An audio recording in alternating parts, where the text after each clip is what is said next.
Des forces libanaises d'organiser cet événement à l'occasion du 24 avril. Je considère votre présence ici comme une expression concrète et éloquente de votre solidarité avec la cause arménienne, qui est une cause de justice par excellence. Le génocide est un crime contre l'humanité. Et la pénalisation des crimes contre l'humanité, selon le droit international, est une obligation morale, juridique et politique. L'impunité est une injustice flagrante et elle est dans un sens l'extension même du génocide. Selon le droit international, des crimes contre l'humanité, et particulièrement la reconnaissance des crimes de génocide et les réparations sont étroitement liés. Donc, la reconnaissance nécessairement implique les réparations. Le peuple arménien, victime du premier génocide du XXe siècle, réclame justice avec une détermination ferme. Et les autorités turques continuent agressivement la politique de négationnisme. Voilà la situation actuelle.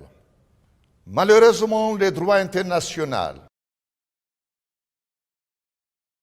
les droits de l'homme sont souvent des otages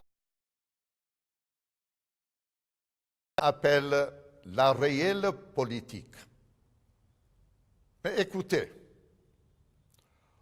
on peut ignorer ou négliger la vérité, mais on ne peut pas cacher et oublier la vérité.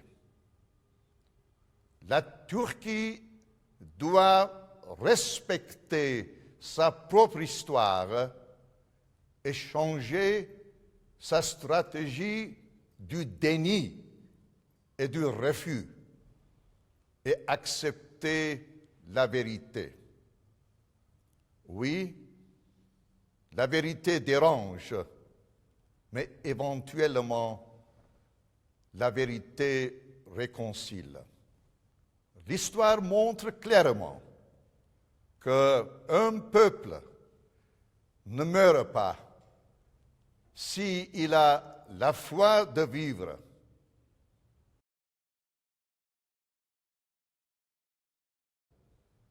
Et une vision claire envers particulièrement si un peuple est engagé dans un combat spirituel, culturel, juridique et politique légitime. Le Liban a joué un rôle déterminant après le génocide arménien. Chrétiens et musulmans ont accepté les survivants du génocide, y compris des milliers d'orphelins, dans leur propre maison, dans ce pays des cèdres, avec une générosité exceptionnelle et exemplaire.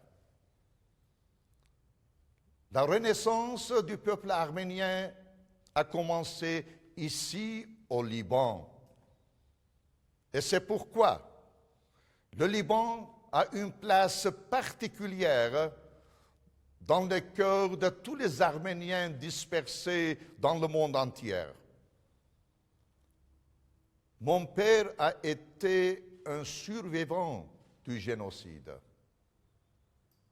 Et à la fin de son service militaire dans l'armée française ici au Liban, il a préféré rester au Liban. Et j'ai ouvert mes yeux sous le ciel du Liban. Et je connais personnellement et existentiellement, comme tous les Arméniens du Liban, les privilèges et en même temps les responsabilités, les obligations, les impératifs d'être Libanais. En effet, d'être Libanais ne signifie pas avoir simplement un passeport libanais, pas du tout. D'être Libanais, c'est une vocation sacrée. C'est un engagement ferme pour un Liban indépendant, souverain, pour un Liban de convivialité, pour un Liban où unité en diversité et diversité en unité est une réalité concrète. C'est le Liban que nous avons connu. C'est le credo de tous les Arméniens du Liban, plutôt des Libanais d'origine arménienne. Donc, il ne faut pas perdre la libanité du Liban. Il faut défendre à tout prix les valeurs, les traditions, les principes, la vision qui constitue la particularité, l'identité, l'essence même du Liban. Le 24 avril, c'est une invitation. Plutôt, c'est un défi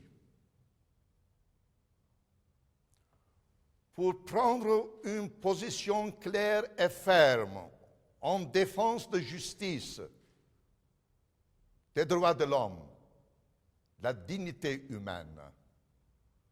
Voilà le message du 24 avril.